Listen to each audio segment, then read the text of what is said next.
பரிசுத்த வேதாகமம் பழைய ஏற்பாடு 1 நாளாகமம் 24ஆம் அதிகாரம். ஆரோன் புத்திரரின் வகுப்புகளாவன ஆரோனின் குமாரர் நாதாப், அபியூ, எலெயாசார், இத்தாமார் என்பவர்கள். நாதாபும் அபியூவும் குமாரர் இல்லாமல் தங்கள் தகப்பனுக்கு முன்னே மரித்தபடியினால் எலெயாசரும் இத்தாமாரும் ஆசாரிய ஊழியம் செய்தார்கள்.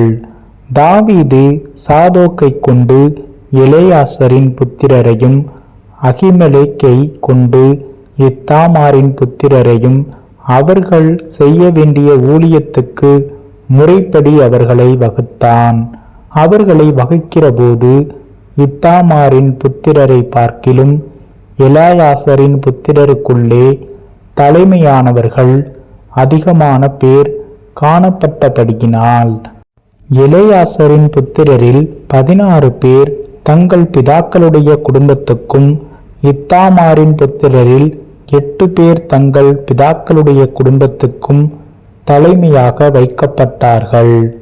எலெயாசரின் புத்திரரிலும் இத்தாமாரின் புத்திரரிலும் பரிசுத்த ஸ்தலத்துக்கும் தேவனுக்கு அடுத்த காரியங்களில் பிரபுக்களாயிருக்கும்படிக்கும் இவர்களுக்கும் அவர்களுக்கும் வித்தியாசம் பண்ணாமல் சீட்டு போட்டு அவர்களை வகுத்தார்கள். லேவியரில் சம்பிரதியாகிய செமாயா என்னும் நெத்தானியேலின் குமாரன் ராஜாவுக்கும் பிரபுக்களுக்கும் ஆசாரியனாகிய சாதோக்குக்கும் அபியத்தாரின் குமாரனாகிய அகிமெலேக்குக்கும் ஆசாரியரும் லேவியருமான பிதாக்களின் தலைவருக்கும் முன்பாக அவர்கள் நாமங்களை எழுதினான்.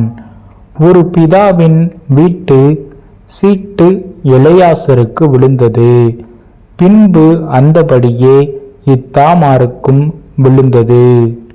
முதல் சீட்டு யோயாரீப்பின் பேர் வலிக்கும், இரண்டாவது எதாயாவின் பேர் வலிக்கும், மூன்றாவது ஆரீமின் பேர் வலிக்கும், நான்காவது செயோரிமின் பேர் வலிக்கும், ஐந்தாவது மல்கியாவின் பேர் வலிக்கும், ஆறாவது மியாமினின் பேர் வலிக்கும், ஏழாவது அக்கோத்சின் பேர் வலிக்கும், எட்டாவது அபியாவின் பேர் வலிக்கும், ஒன்பதாவது யெஷுவாவின் பேர் வலிக்கும், பத்தாவது செக்கனியாவின் பேர் வலிக்கும், 11வது எலியாசீப்பின் பேர் வலிக்கும், 12வது யாக்கீமின் பேர் வலிக்கும், 13வது உப்பாவின் பேர் வலிக்கும், 14வது ஏசபெயாவின் பேர் வலிக்கும், 15வது பில்காவின் பேர் வலிக்கும், 16வது இம்மேரின் பேர் வலிக்கும், 17வது ஏசீரின் பேர் வலிக்கும், 18வது அப்சேயின் பேர் வலிக்கும், 19வது பெத்தகியாவின் பேர் வலிக்கும், 20வது எக்கேசெக்கியேலின் பேர் வலிக்கும், 21வது யாக்கீனின் பேர் வலிக்கும், 22வது காமுவேலின் பேர் வலிக்கும், 23வது தெலாயாவின் பேர் வலிக்கும், 24வது மாசியாவின் பேர் வலிக்கும் விழுந்தது. இஸ்ரவேலின் தேவனாகிய கர்த்தர் அவர்கள் தகப்பனாகிய ஆரோனுக்கு கற்பித்தபடியே அவர்கள் அவனுடைய கட்டளையின் பிரகாரம் தங்கள் முறை வரிசைகளில் கர்த்தருடைய ஆலயத்திற்குள் பிரவேசிக்கும் அவர்களுடைய ஊழியத்திற்காக பண்ணப்பட்ட வகுப்புகள் இவைகளே.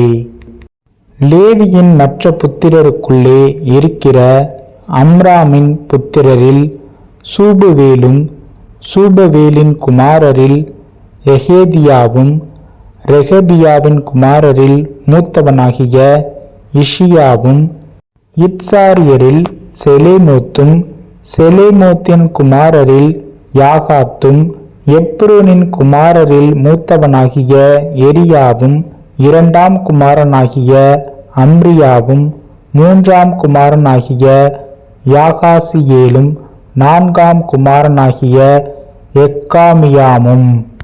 ஊசியேலின் குமாரரில் மீகாவும், மீகாவின் குமாரரில் சாமீரும், மீகாவின் சகோதரனாகிய இஷியாவும் இஷியாவின் குமாரரில் சகரியாவும் மெராரியின் குமாரராகிய மகேலி மூசி என்பவர்களும் யாசியாவின் குமாரனாகிய பேனோவும் மெராரியின் குமாரனாகிய யாசியாவின் குமாரரான பேனோ சோகாம் சக்கூர் இப்ரி என்பவர்களும் மகேலியின் குமாரரில் புத்திரனில்லாத எலையாசரும் கீசின் புத்திரரில் எராமியேலும் மூசியின் குமாரனான மகேலி ஏதேர் எரிமோத் என்பவர்களுமாகிய இவர்கள் தங்கள் பிதாக்களுடைய குடும்பங்களின்படியே லேவியரின் புத்திரரானவர்கள்.